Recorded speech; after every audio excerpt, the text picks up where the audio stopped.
और सब पानी पीटीआई ने पार्टी को रमज़ान के बाद भरपूर तहरीक चलाने की इजाज़त दी है। देखें क्या होता है जी ये जो अच्छा मैंने जो बात की ना शहजादा तुर्की बिन फैसल की, जी ये बड़े ज़बरदस्त इनकी पर्सनैलिटी, तारीख़ हैं, चलती फिरती तारीख़ है पूरी। और इनके पास जो है वो जो लोग इनको पाकिस्तान से तो बहुत गहरे ताल्लुकात, सऊदी अरबिया के वैसे भी, लेकिन चंद शख्सियात से इनसे तो बहुत ही गहरे ताल्लुकात रहे। ये यानी 79 से लेके 2001 तक का आप 23 साल देखें तो इन 23 साल, उससे पहले भी ज़ाहिर है बड़े इंपॉर्टेंट पोजीशंस पे ये रहे हैं। अच्छा 2005 उसके बाद ही अमेरिका में सऊदी अरबिया के एम्बेसडर चले गए थे, लेकिन सऊदी अरबिया की और इस तमाम अरसे में 79 से लेके आप अगर 2001 तक जाएं तो दरमियान में कितने वाक़यात हैं, यानी इनकलाब ईरान से लेके अफ़गान जिहाद पूरा, पहली खलीजी जंग, उसके बाद जो है वो बेशुमार वाक़यात ऐसे हैं जो सऊदी अरबिया को इन्होंने उस पूरे उस टेन्योर को देखा हुआ है। और इन्होंने म्यूनिख में जो इनका खिताब था, इन्होंने ये कहा कि बहुत सारे मुतबादिल प्लान्स भी हैं गज़ा के फ़लस्तीनियों के लिए। इन्होंने मार्शल प्लान की तर्ज का भी उन्होंने कहा ऐसा भी हो सकता है। मार्शल प्लान वो जो दूसरी जंग अज़ीम के बाद जो बर्बादी हो गई थी और उसके बाद फिर एक असर नौ जब तामीर हुई थी यूरोप की, तो उसके लिए जो पैसा इकट्ठा किया था मुख्तलिफ अक़वाम ने, उन्होंने कहा बेशुमार ऐसे पैरेलल मंसूबे मौजूद हैं। अच्छा 369 जो हैं वो 3 के बदले जो है वो वहाँ से रिहाई हो रही है, अभी जारी है मेरे ख्याल से। 183 आज हो गए हैं, बाकी कल होंगे, तो 369 प्रिजनर्स 3 के बदले में वहाँ से। और इसमें मोहम्मद अबू वर्दा हैं, मोहम्मद अदरिया हैं, कई लोग ऐसे हैं जो तकरीबन कुछ तो ऐसे हैं जो सन 2000 और 2002 से जेलों में थे। और 3 भाई हैं, एक जो बड़ा भाई है उनमें से मोहम्मद औदे वाले कसीम और वसीम अब्बास है। जो मोहम्मद औले हैं इनकी अहलिया भी अंदर ही हैं, वो भी अरेस्ट हैं 2002 से।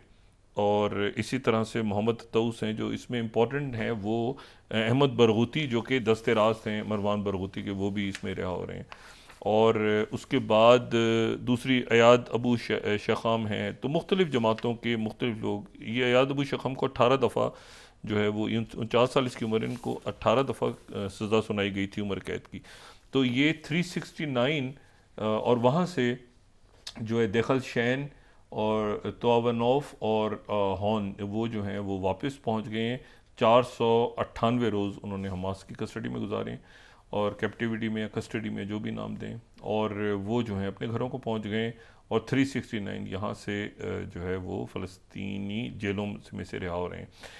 अच्छा इसमें जो इम्पॉर्टेंट बात है वो ये है कि ये जो बात समझ आ रही है ना, पहली बात तो ये कि प्रेसिडेंट ट्रंप का जो ये दौर है इसमें वो मईशत पे जोर देने जा रहे हैं। वो डिफेंस का भी ख़त्म कर रहे हैं सिलसिला, जंगों का भी ख़त्म कर रहे हैं। अच्छा वहाँ पे चाइना के जो वज़ीर ख़ारजा हैं वो भी मौजूद थे म्यूनिख में, उन्होंने भी ज़बरदस्त स्पीच की है। और उनकी जो स्पीच है उसमें उन्होंने एक तो खुशामदीद कहा है इस सारे मामले को कि ये अमन और शांति की तरफ दुनिया जा रही है। और ख़ास तौर पे उन्होंने बात की कि ये रशिया और अमेरिका के दरमियान जो एफ़र्ट्स हो रही हैं, कंसेंसस रीच हुआ है, उसकी उन्होंने बहुत तारीफ़ की है।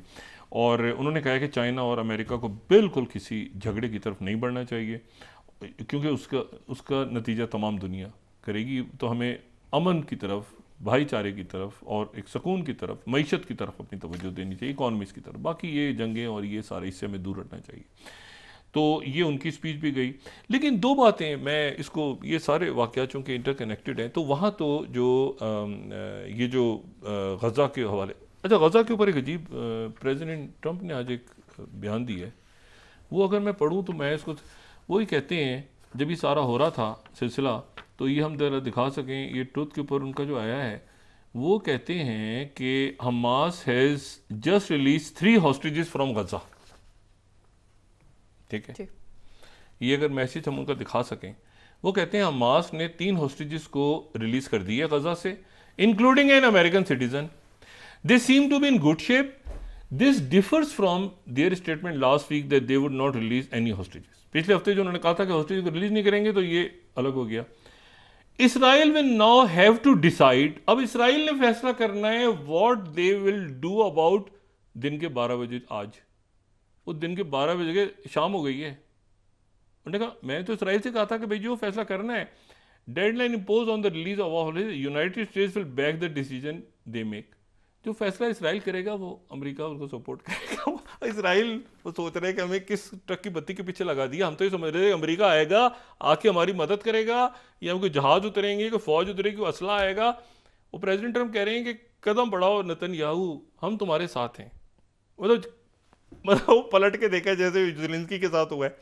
मसला ये भाई कि ये जो है ये एक अजीब सिलसिला है कि उन्होंने कहा है प्रेसिडेंट ट्रम्प ने कि मतलब मुझे तो बड़ी इसकी तवक्को थी इस बात की कि जो है ना वो अच्छा फिर यरूशलेम पोस्ट इसको कैसे कहते हैं ना, वो नमक छिड़कना।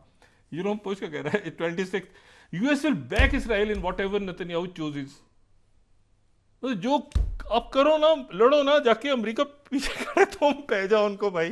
वो अच्छा वो सोच रहे थे मौसूफ के पता नहीं यहाँ पे अमेरिका की फौज आ रही है, हमने बम गिराने, हमने क्या करना है वो करना है। अच्छा इसी दौरान ये बड़ा इंपॉर्टेंट है कि अरब ममालिक जो है मुतबादिल प्लान पेश करें। लेकिन मसला ये है कि ये जो है अच्छा टाइम, फिर दूसरा आप देखें 28 मैं ज़्यादा सख्त स्टांस लेता, फिर रिपोर्टर से थोड़ी देर पहले बात की उन्होंने, मैं ज़्यादा सख्त स्टांस लेता, लेकिन अब जो कुछ करना है वो तो इसराइल की अपनी मर्जी है, वो जो कुछ करें। मैं होता तो सख्त स्टांस लेता, बाकी नेतन्याहू ने नहीं लिया तो मैं क्या कर सकता हूँ। अब सारा इधर से उधर से ऊपर मशरिक शुमाल दाएं बाएं हर तरफ से गालियां पड़ रही नेतन्याहू को कि बच्चू ये तूने जो है ये क्या ट्रक की बत्ती हमें लगा के रखा है कि ये हो जाएगा, फौजें तैयार कर दो, रिजर्व बुलवा लो, ये बुलवा लो, वो बुलवा लो। और डिप्लोमेसी देखें, अरब ममालिक, मुसलमान ममालिक और यूरोपीय ममालिक और सारी अक़वाम ने इस भयानक तरफ जहाँ जा रहे थे सब ने कैसे इसमें एक इम्पॉर्टेंट रोल प्ले किया। एक बात मैं आखिर में कहूँ, मैं इसको समझ नहीं पा, कल भी मैंने बात की थी कि टैरिफ्स के हवाले से इंडिया अब खुद बात करेगा, उनको देखना है। बाकी जो H1B वीज़ा हैं वो भी मेरा ख्याल, मैं अपनी ज़ाती राय समझता हूँ कि बहुत बड़ा कंट्रीब्यूशन है इंडियन डायस्पोरा का। अमेरिका को ज़रूरत पड़ेगी, मैं मतलब बहुत टैलेंटेड लोग वहाँ पे हैं जिन्होंने अमेरिकन इकोनॉमी में और उनके टेक में मदद दी है। और ये मुझे टैरिफ्स तो बिल्कुल ही समझ नहीं आते। मतलब है कि यहाँ पर अगर आप इंडिया में या पाकिस्तान में या बांग्लादेश में किसी दुनिया के मुल्क में हैं तो वहाँ पर आपको मेड इन श्रीलंका या बांग्लादेश या पाकिस्तान या इंडिया चीज़ तो बड़ी आसानी से आप खरीद लेंगे, दवाई भी ले लेंगे, चीज़ें भी ले लेंगे, चाहे ब्रांड जो भी। लेकिन मेड इन US तो कौन खरीदेगा इतनी, मतलब मुझे नहीं याद आता कि यहाँ पे कोई अगर ब्रांड उनकी मिलती भी है तो वो कहीं और असेंबल हुई होती है ना, तो लोग खरीद सकें। तो वो इक्वल टैरिफ लगाना तो समझ से बाहर है कि भाई कैसे। तो यहाँ से सब्जियाँ जा रही हैं तो उन पर भी उतना टैरिफ लगेगा जितना, मैं इसको समझने से कहा सुनूँ ये बात इस तरह। बहरहाल इंडिया ये चलें, अगर उनको मंजूर है तो सबको मंजूर है। दूसरी बात F-35 के हवाले से मैं अपनी बात कर चुका हूँ। तीसरी जो बात है वो बड़ी अजीब सी बात है, वो ये बात है, देखें मैं आपको बताऊँ, ये मैं इसको क्यों मुझे नहीं पता कि ये देखें फॉक्स न्यूज़ वेनेजुएला को आपको पता है ना, मदुरो को नहीं मानते अमेरिका। जॉन बोल्टन ट्रम्प का ही दौर था तो वो बाकायदा मदुरो को हटाने की कोशिश हो रही थी। अब 33rd स्लाइड देखें, मैं कोई वजह है, मैं ये मुझे नहीं समझ में आ रहा है कि ये क्यों है। ये शायद मुझे लग रहा है इंडिया में, मुझे नहीं पता। लेकिन अगर मैं फॉक्स न्यूज़ 33rd दिखाऊं, वेनेजुएला के जहाज जा रहे हैं अमेरिका, वेनेजुएला जहां के मदुरो को नहीं मानते अमेरिका नहीं मानता, देखें। और वो वहां से जहाज लेके अपने मुल्क में वापस आ रहे हैं डिपोटीज को लेके। उसके बाद एसोसिएटेड प्रेस क्या कह रहा है, Venezuela sends 2 planes to US to return immigrant signalling a potential improvement in relations, ताल्लुकात बेहतर हो रहे हैं। लेकिन ये मुझे बिल्कुल समझ नहीं आ रहा कि आज फिर एक फौजी जहाज, ये क्या वजह है कि ये 31st US deported illegal Indian immigrants, ये फिर उनका फौजी जहाज 119 डिपोर्टेड इंडियंस को लेकर आज लैंड करेगा। कैसे, क्यों भाई? ये अभी तो वहाँ पर ये देखें बड़ी मुझे इसकी वजह नहीं समझ में आती। ऑप्टिक्स जो है ना ये बड़ी अजीब सी, इतनी दूर यार, इंडिया के जहाज जाएं यहाँ से 2-3 स्पेशल प्लेन चले जाएं, रोज जाती हैं सैकड़ों।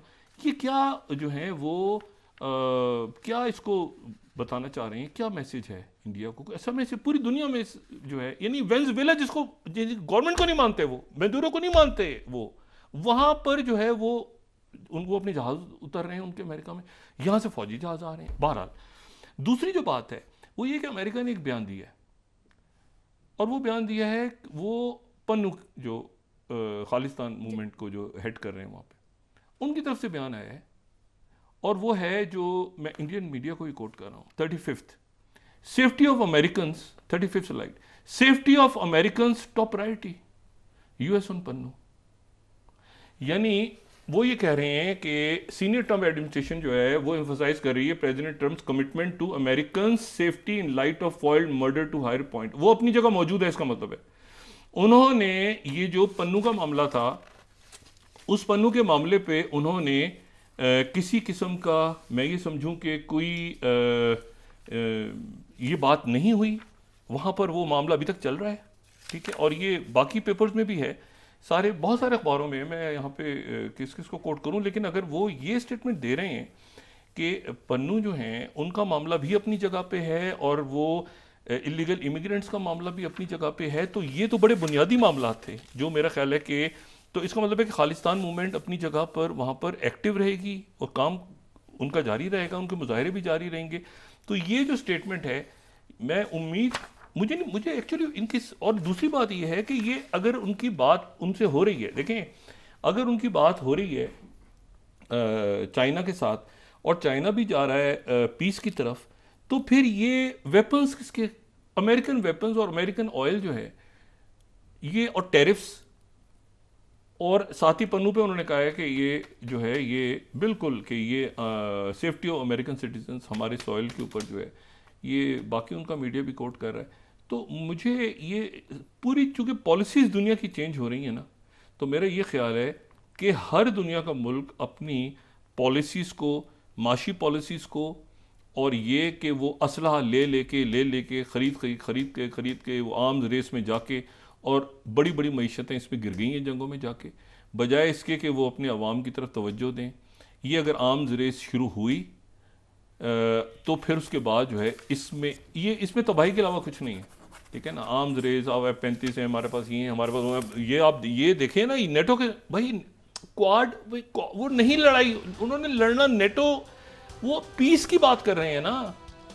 तो मुझे बताएं कि अगर वो अमन की बात कर रहे हैं उनके दरमियान और चाइना के दरमियान अमन की, और वो कह रहे हैं कि जी मैं बात करता हूँ शी जिनपिंग से, तुम्हारा मसला ख़त्म करवाता हूँ, तो ये F-35 तैयारे जो हैं, मैं जिसने जितना असला, मुझे एक लॉजिक से समझ में आया ना बात कि भाई वो कैसे, क्या अमेरिका ये सपोर्ट करेगा इनको, दलाई लामा को। मैं कब से ये इशू छेड़ रहा हूँ कि ये एक वक्त में आके ट्रंप, ये वो सारे यूएसएड वाले प्रोजेक्ट हैं, ये सारे फारिग हो जाएंगे लोग। वो नेटो को उन्होंने, हालांकि अमेरिका में सारी यूरोप से ही लोग गए हुए हैं ना, वहाँ पर उनके पैरेलल उनके जो हम ख्याल लोग हैं वो वहाँ पे आ गए हैं। तो ये जो इसमें सारे मुल्कों को बशमूल पाकिस्तान अपनी मईशत, अपनी फॉरेन पॉलिसी, किस ब्लॉक में हमने रहना है, सोशल अनरेस्ट नहीं होना चाहिए हमें। मैंने नहीं कहा कि बहुत ज़्यादा रीसेट की, पाकिस्तान को रीसेट की ज़रूरत नहीं है। पाकिस्तान को इसलिए रीसेट की ज़रूरत नहीं है कि पाकिस्तान के हमारे जो, हम जिस ब्लॉक में हैं, जो हमारे बरादर ममालिक हैं, मतलब हमको बहुत कोई, लेकिन कई मुल्क तो बिल्कुल 360 पे उनको जाके सोचना पड़ेगा ना कि भाई एक मिनट ये क्या हो गया, मतलब पुतिन की और शी जिनपिंग की और ट्रंप की आपस में बात हो गई है, तो ये क्या भाई। तो पाकिस्तान का तो अमेरिका के साथ भी एक मुनासिब ताल्लुकात हैं, ठीक है, उसमें ऊंची नीच आती रहती है, चाइना के साथ एक कांस्टेंट है, और बाकी मुल्क जो दुनिया के अंदर जो बड़े इश्यूज हैं उसमें पाकिस्तान की फॉरेन, लेकिन अब प्रोएक्टिव पाकिस्तान को होना पड़ेगा, क्योंकि ट्रंप इंतजामिया जो है उसमें अब ये पूरा जो रूल बेस्ड ऑर्डर ऊपर नीचे हो रहा है, तो पाकिस्तान ने भी अपने आप को ठीक करना है कि भाई IMF कैसे आगे, आपने IMF में तो क्या जाना है बार बार, क्या नहीं जाना, कैसे, तो बहुत सारे इश्यूज हैं।